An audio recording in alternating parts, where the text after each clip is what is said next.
So, it's been a while since we've talked about some of the top prospects in the Detroit Red Wings system, and we just had ourselves a very, very good one wrap up his season with the Skellefteå AIK.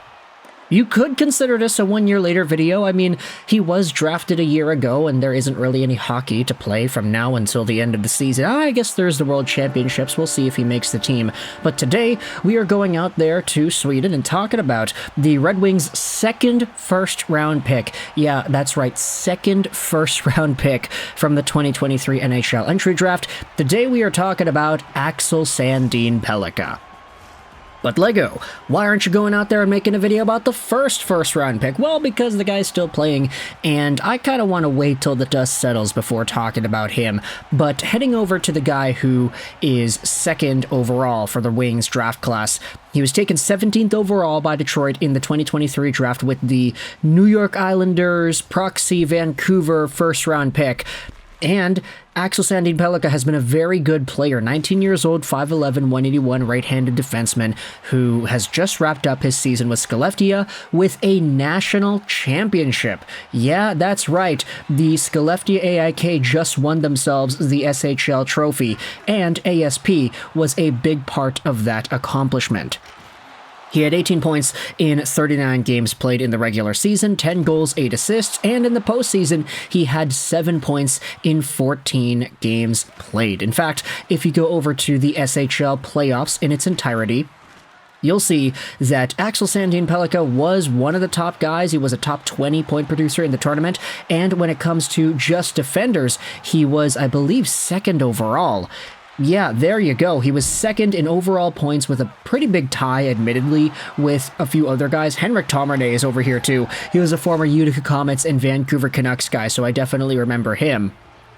But if you go over to all-time SHL seasons and you sort by points and you go over to players that are under the age of, 19? Or is it under 20? Yeah, no, under 19, there you go. Axel Sandin Pellikka literally had himself the second best point productive season in the playoffs out of a U19 defender in the SHL. Now, sure, you could see that some of the guys here, like Rasmus Dahlin, had 2 seasons that were really good.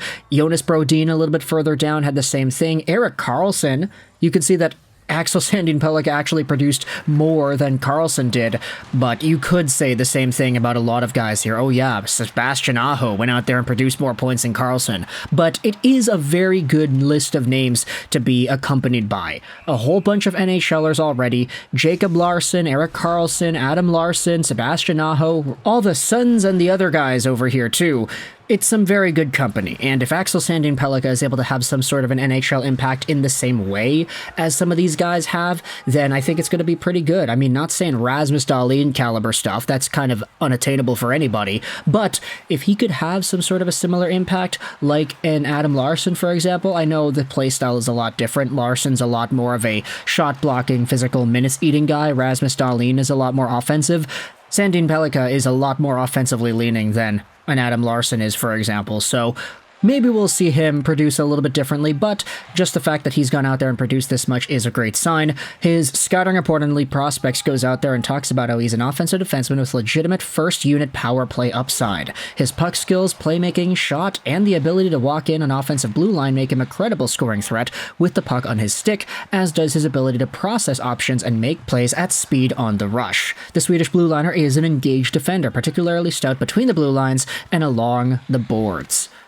And we had seen this in different videos over the season. He was practicing and getting some mentorship from other guys in the Red Wings history books, like Nicholas Kronwall, for example, where he's working on his slap shot, working on his one-timers, and working on his mobility. ASP has had a really good growth season this year, going from last year where he was a 5-point in 22-game SHL guy to what he is this year. Of course, last year he spent the majority of his time in the junior league, where he was still over a point per game.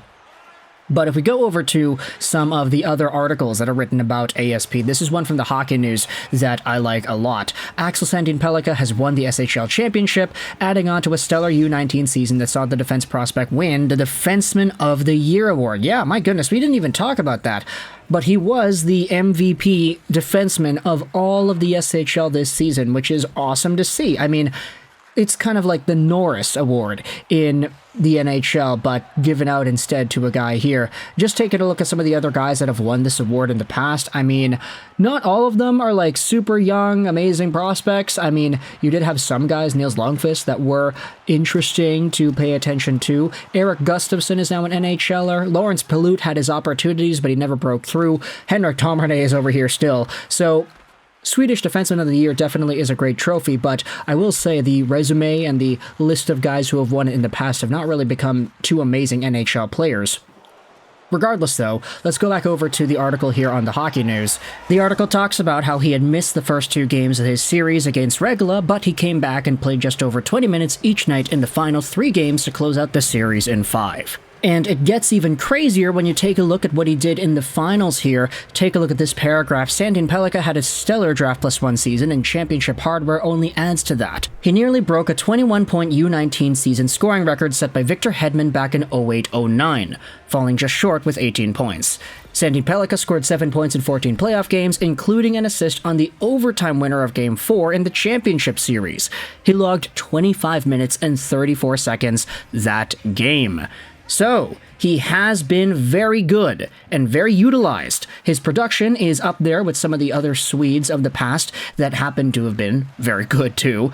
However, as much as Sandin Pellikka succeeded this season, Red Wings GM Steve Yzerman is planning for him to spend another year in Sweden. I expect him to stay, said Yzerman on April 19th. We haven't actually had a conversation with him, but I expect him to remain in Sweden for another year. But we literally haven't sat down and had a phone call with him and said, hey, Axel, what would you like to do? But my impression, my understanding right now is that he will remain there for another year, and if he wants to do that, we're more than happy with it. So with this in mind, it seems more so like Axel Sandin Pellikka will not play in Grand Rapids or Detroit next season, or at least he won't to start off the year. He'll probably spend some time in Sweden once again with Skellefteå, become an absolute peak defender over there, maybe become the top defenseman of the year a second year in a row, and then he'll take his talents over to Grand Rapids most likely.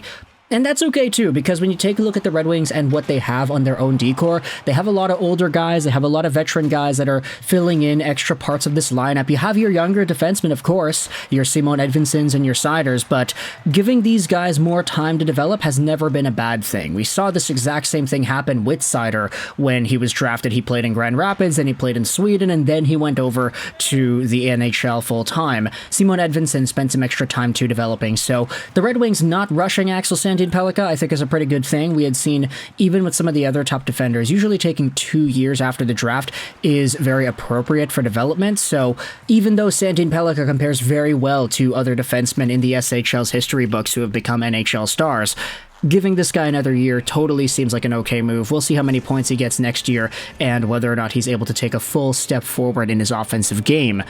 But for now, let me know your thoughts in the comment section below about the Detroit Red Wings' top defensive prospect. And I'm going to say that now because I'm not considering Simon Edvinsson a prospect anymore. He was pretty much utilized in a mainstay role towards the end of the year, so while he may be considered a rookie for next season, I don't think it's fair to call him a prospect. He's a regular Red Wing at this point now. So Axel Sandin Pellikka, the top defenseman prospect in the Red Wing system. Let me know your thoughts in the comment section below as to how he played this season. What are your opinions about that? What are your thoughts as to how he's projecting into the future? And how much more satisfied are you with the pick now compared to when he was initially drafted? Because 1 year ago, he was a pretty good prospect, and a lot of people said, hey, this is a pretty good steal. A guy who could have gone top 10 slipped to us at 17th overall, and now it's like, yeah, he kind of has fulfilled why. So let me know your thoughts in the comment section about ASP and his projection with the Wings. I hope you enjoyed this video, and bye.